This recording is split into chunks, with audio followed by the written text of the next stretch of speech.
Kita dari mungkin ini yang pertama dan terakhir ya. Jadi ada salah satu dokter di Lampung itu meninggal juga karena COVID-19 loh, Dokter Aseka.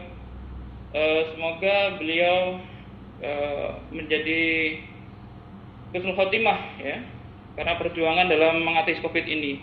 Dasarnya sebenarnya COVID-19 ini itu merupakan salah satu zoonosis ya. Jadi di mana virus ini itu berasal dari hewan ya, ditularkan antara hewan ke manusia. Akan tapi masih belum diketahui secara spesifik awal mula dari COVID-19 ini itu dari mana. Ada yang dari kelelawar ataupun dari hewan-hewan lainnya, tapi masih belum tahu. Tapi sekarang yang jadi penting adalah penularan ini sudah dari manusia ke manusia.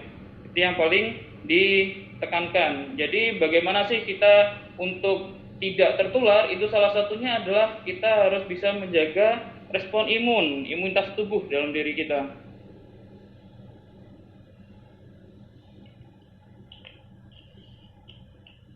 Baik, untuk angka kejadian COVID-19 sendiri, ini tadi sudah dijelaskan, ini 3 hari yang lalu ya. Jadi kalau misalkan kita lihat grafik, itu sudah ada tren, ya, masih ada tren di seluruh dunia, ada peningkatan angka kasus, dan di Indonesia sendiri tetap ada suatu peningkatan. Jadi sebenarnya COVID-19 itu tidak perlu ditakuti, akan tetapi kita harus waspada.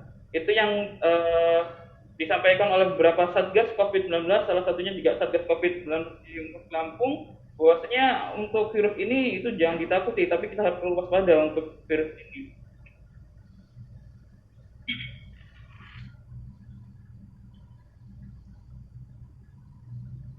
Baik, mengenai imunitas tubuh, ya, semua di masyarakat itu mengenalnya adalah sistem kekebalan tubuh atau disebut sistem imun, di mana yang dimaksud dengan sistem imun sendiri itu adalah kemampuan tubuh untuk melawan infeksi, meniadakan kerja toksin ataupun racun, dan faktor virulen lainnya dari virus ya, yang bersifat antigenik dan imunogenik. Nah, antigenik sendiri adalah sifat di mana dia itu men-trigger untuk pembentukan dari antibodi spesifik. Apa yang disebut dengan antibodi spesifik nanti akan dijelaskan pada penjelasan saya kali ini.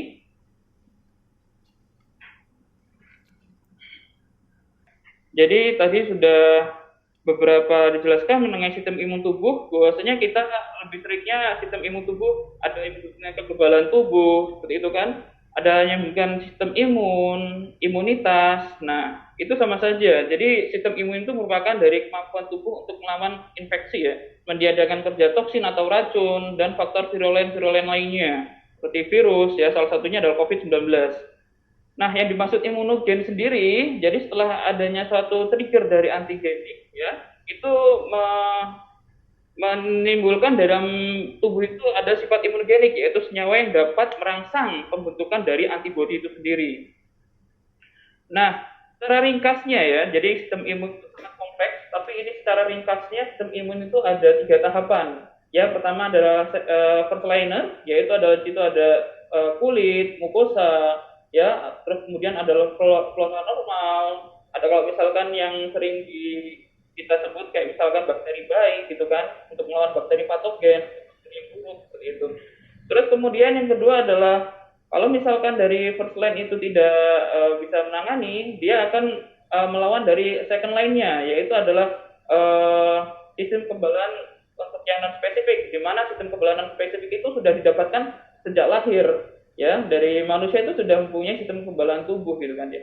Nah, kalau misalkan dari second line itu sudah tidak bisa mengantisipasi dalam prosesnya adalah fagositesis ataupun menelan atau melisiskan dari bakteri ataupun virus, itu masuk ke line terakhir atau third line, yaitu antibody, di mana disebut dengan sistem kekebalan yang spesifik. Jadi dipelajari terlebih dahulu, jadi harus dikenali terlebih dahulu mengenai virus tersebut.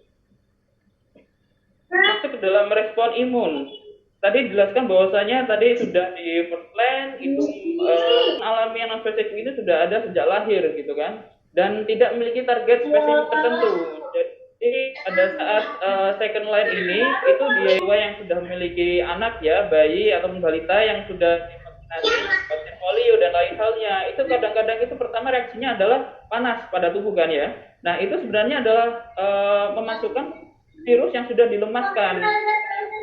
Sehingga untuk pada kedepannya jika ada virus itu masuk, itu tubuh sudah membentuk antibodi untuk melawan dari virus yang masuk berikutnya, seperti itu. Ada asin terlebih dahulu, kemudian tubuh melakukan komunikasi dengan sel-sel lain, seperti itu. Kemudian tahapan berikutnya adalah melakukan rekrutmen bantuan, ya, kayak misalkan interferon.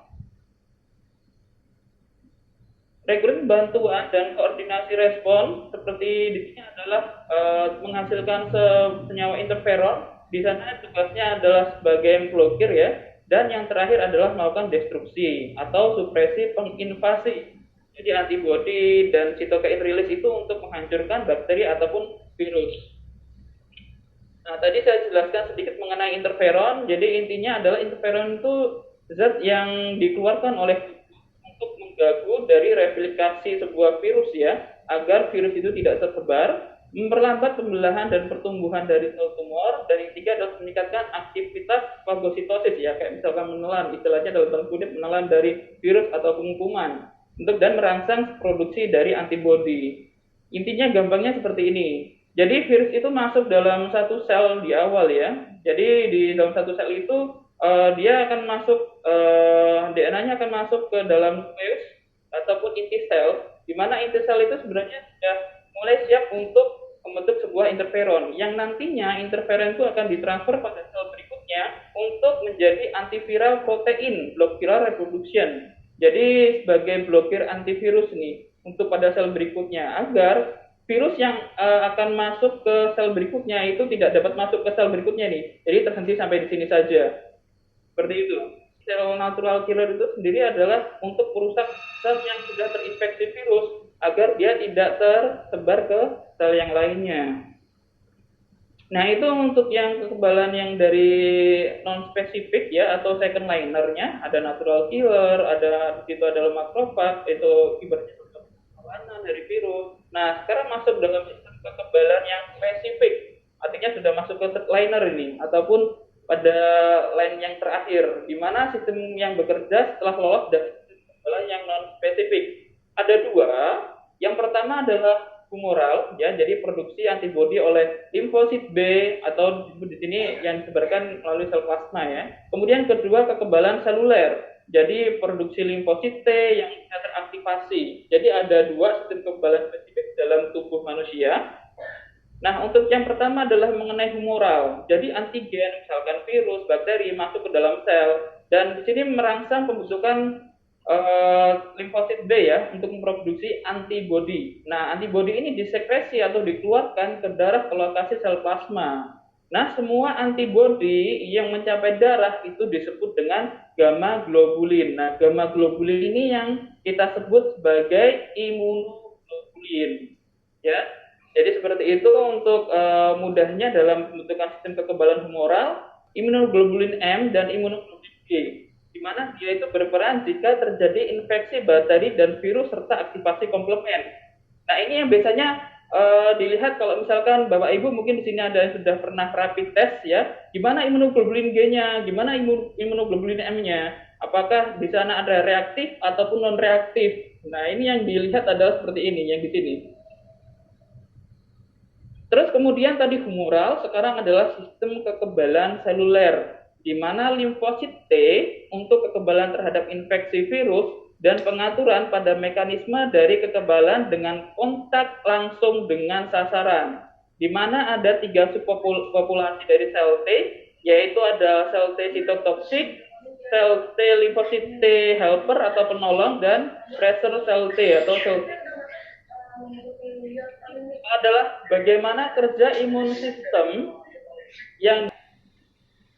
Nah, kita masuk ke dalam segmen, yaitu dalam gizi terhadap imunitas, di mana secara umum gizi itu merupakan salah satu determinan penting dalam respon imun.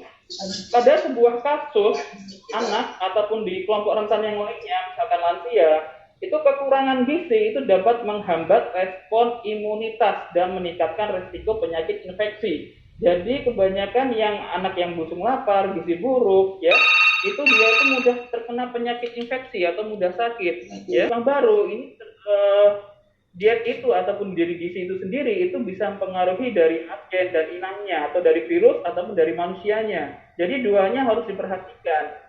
Kenapa akhirnya diet ataupun gizi itu dikatakan jadi penting untuk pembentukan ataupun menjaga imun tubuh. Nah, ini yang paling penting ya adalah protein terhadap imunitas.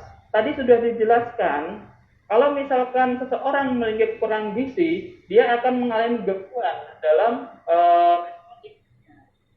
kekurangan intake energi dan protein itu dapat mengganggu gangguan imunitas seperti fungsi fagosit, sekresi antibodi, dan imunoglobulin A.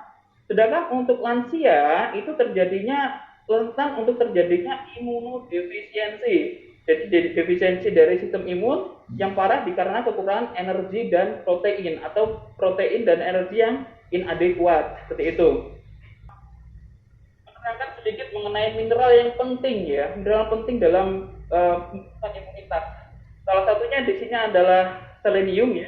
Selenium itu berperan penting dalam fungsi imunitas, baik mempengaruhi sistem imunitas bawaan yang didapatkan oleh tubuh pada saat dia lahir, seperti yang spesifik ataupun buatan acquired yang spesifik. Zinc ataupun seng, kekurangan seng itu berdampak pada penurunan respon pembentukan antibodi dalam limfa. Limfa merupakan salah satu tempat terbentuknya antibodi dalam tubuh. Kekurangan seng juga berkaitan dengan respon imunitas lainnya.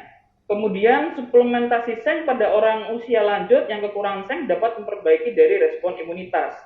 Dan mineral yang terakhir yang penting adalah zat besi. Selain untuk mencegah dari kejadian anemia, kekurangan zat besi itu akan berdampak kepada reaksi imunitas. Jumlah Fe yang kurang dapat menurunkan aktivitas neutrofil untuk membunuh bakteri ya, di mana jumlah Fe yang kurang juga menurunkan kemampuan sel natural killer untuk menelan ya ataupun membunuh hemolisis gitu kan untuk bakteri dalam membunuh bakteri. Nah, sekarang kita masuk tadi sudah saya jelaskan mengenai protein ya yang penting bagi tubuh. Nah, sekarang bedanya protein hewani dengan protein nabati seperti apa? Ya, di mana protein hewani itu merupakan sumber protein yang lengkap karena mengandung 9 asam amino esensial yang penting yang diperlukan oleh tubuh yang tidak ada di protein nabati. Protein hewani juga mengandung vitamin B12 yang tidak ditemui dalam protein nabati. Di mana vitamin B12 ini sangat berguna dalam pembentukan sel darah merah, memperlancar sistem metabolisme tubuh dan menjaga sistem saraf tetap sehat. Dan yang paling penting untuk protein hewani sendiri itu dia memiliki bioavailabilitas yang cukup tinggi dibandingkan protein nabati. Artinya kandungan protein yang ada di hewani itu mudah terserap atau hampir 100% terserap dibandingkan protein nabati. Ya, jadi itu yang penting keunggulan dari protein hewani dibandingkan protein nabati. Mineral dan makromineral yang sangat penting bagi tubuh untuk membentuk suatu respon imun. Ya, dimana di sini untuk kebutuhan zat gizi penting bagi tubuh ini itu saya dapatkan dari angka kecukupan gizi yang dikeluarkan oleh Kementerian Kesehatan tahun 2020, masih baru ya. Jadi pada usia remaja kebutuhan angka zat besi dan seng itu lebih meningkat ya. Karena apa? Kalau misalkan dari remaja itu atau remaja putri sudah mengalami menstruasi seperti itu. Ya, jadi butuh mengenai zat besi dan seng gitu kan ya. Protein dari atau kita konsumsi dari protein hewani. Di sini yang saya lingkari adalah daging, telur, dan susu. Saya data dari Infodatin ya. Di mana sebenarnya daging, terus kemudian telur dan susu itu untuk tingkat konsumsinya itu sudah cukup tinggi dalam khususnya adalah intake protein sendiri baik perkotaan ataupun pedesaan. Terus kemudian dari Infodatin sendiri menjelaskan sebenarnya dari telur, terus kemudian dari daging ayam, itu sebenarnya sangat kurang dibandingkan dengan ikan dan udang segar. Nah, ini kenyataannya, di mana kita harus perlu mengedukasi masyarakat, di mana sebenarnya konsumsi telur, konsumsi daging ayam ras, sebenarnya itu bisa memenuhi dari kebutuhan protein yang ada dalam tubuh. Saya akan jelaskan di sini, saya mendapatkan data dari TKPI tahun 2018, karena tabel komposisi pangan Indonesia, kandungan protein ya, kalau misalkan dari telur ayam itu sebenarnya kalau lihat dari kebutuhan dari nilai proteinnya itu termasuk dalam nilai protein tinggi, yaitu adalah memenuhi 25%. Artinya kalau misalkan kita sarapan pagi konsumsinya adalah telur, itu bisa mencukupi 25% kebutuhan dari konsumsi protein. Belum kalau misalkan makan siang, makan malam, dan dilengkapi dengan lainnya. Nah, itu akhirnya membentuk suatu kecukupan yang protein yang adekuat dalam tubuh. Yang mencukupi hampir 25% dari kebutuhan protein dalam tubuh. Perlu diingat bahwasanya untuk telur itu sendiri, dia itu memiliki bioavailabilitas hampir 100%. Jadi kandungan protein yang ada dalam telur itu hampir semuanya bisa terabsorb ataupun bisa terserap dalam tubuh. Tapi dia bisa memenuhi 36% kebutuhan harian dari protein. Jadi kalau kita tadi itu makan telur 25%, terus kemudian makan siangnya adalah ayam goreng, itu bisa memenuhi 36% kebutuhan. Malamnya itu makan nasi goreng dengan ayam suwir ya biasanya ya. Nah itu hampir sudah memenuhi 100% kebutuhan protein. Jadi jangan khawatir dengan konsumsi protein yang cukup dari ayam dan telur, itu bisa membantu dari respon imun seseorang atau imun tubuh seperti itu. From farm to table, jadi jangan khawatir mengenai produksi yang berlimpah ya sebenarnya untuk di Lampung tadi dijelaskan oleh Bapak Dekan. Terus kemudian yang paling penting tentang ayo tingkatkan dari konsumsi ayam dan telur. Mungkin itu saja yang saya berikan. Jadi penting